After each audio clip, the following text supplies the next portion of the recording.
यहाँ पर आप देखेंगे तो यहाँ पे तमाम प्रदर्शनकारी जो हैं यहाँ पर इकट्ठा हैं और जो रोड है वो पूरी तरह से यहाँ पे ब्लॉक कर दी गई है। तो ये देखिए यहाँ पे तमाम प्रदर्शनकारी अपनी मांगों को लेकर यहाँ पर लगातार इकट्ठा हो रखे हैं और एयरपोर्ट की तरफ से ये रास्ता आ रहा है।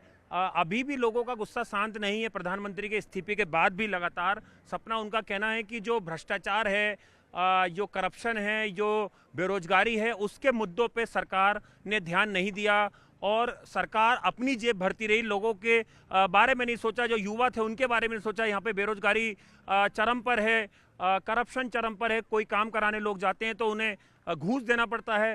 इस तरह के आरोप जो हैं वो लोगों ने यहाँ पर लगाए हैं और उसको लेकर लोगों का गुस्सा जो है वो सड़कों पे आ गया है। तो ये तस्वीरें हम आपको दिखा रहे हैं, जगह जगह लोगों ने सिंबॉलिक इस तरह से टायर जला के एक तरीके से एक मैसेज देने की कोशिश की है सरकार के विरोध में और उसकी सीधी तस्वीरें जो हैं वो हम आपको दिखा रहे हैं। देखिए बिल्कुल यहाँ पर लोगों का यही आरोप है कि जो प्रधानमंत्री हैं, भले उन्होंने इस्तीफा दे दिया लेकिन वो भगोड़े हैं, वो देश छोड़ के भागना चाह रहे हैं, वो जनता का सामना नहीं करना चाह रहे हैं, वो जनता से मुंह मिलाने लायक नहीं बचे हैं क्योंकि बहुत देर बाद उन्हें समझ आया कि जो जनता थी, जो आवाम था, उसके मुद्दों को कहीं ना कहीं अनसुना कर दिया गया। एक हमारे साथ यहाँ पे शख्स हैं। सर आप यहीं के रहने वाले हैं?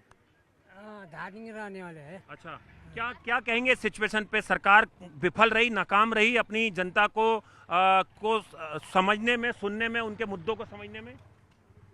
सरकार खाली भ्रष्टाचार के लिए वो काम करते, भ्रष्टाचार करके लिए युवा केटाहरू पूरा विदेश जाने लागले। तब बात के बच्चे ये केटाहरू, स्कूली केटाहरू आंदोलन किया है। तो देखिए बिल्कुल यहाँ पे जो लोग हैं वो सड़कों पे हैं। करप्शन एक बहुत बड़ा मुद्दा था। हमने जितने भी यहाँ पे युवा हैं उनसे बात की, जितनी भी लड़कियां उनसे बात की, उनका कहना था जो करप्शन तो एक बहुत बड़ा मुद्दा था। बहुत सारे लोग देखिए यहाँ पर हैं जो एयरपोर्ट से होटलों की तरफ जा रहे हैं, लेकिन यहाँ पर बहुत सारे सपना आम लोगों के अंदर गुस्सा है, आम लोगों के अंदर गुस्सा है और आम लोग लगातार ये मांग कर रहे थे कि जो सरकार है उसके मंत्रियों को इस्तीफा देना चाहिए, प्रधानमंत्री को इस्तीफा देना चाहिए। कल नैतिकता के आधार पर कृषि मंत्री, स्वास्थ्य मंत्री, गृह मंत्री ने इस्तीफा दिया और अब आर्मी के जो चीफ थे उन्होंने कहा कि प्रधानमंत्री को इस्तीफा देना चाहिए। उन्होंने भी कहा कि कंट्रोल से स्थिति बाहर हो रही है। आर्मी ने पूरे इलाके को कर्डन ऑफ करा, एक तरीके से अपने हाथ में लिया आर्मी ने काठमांडू को।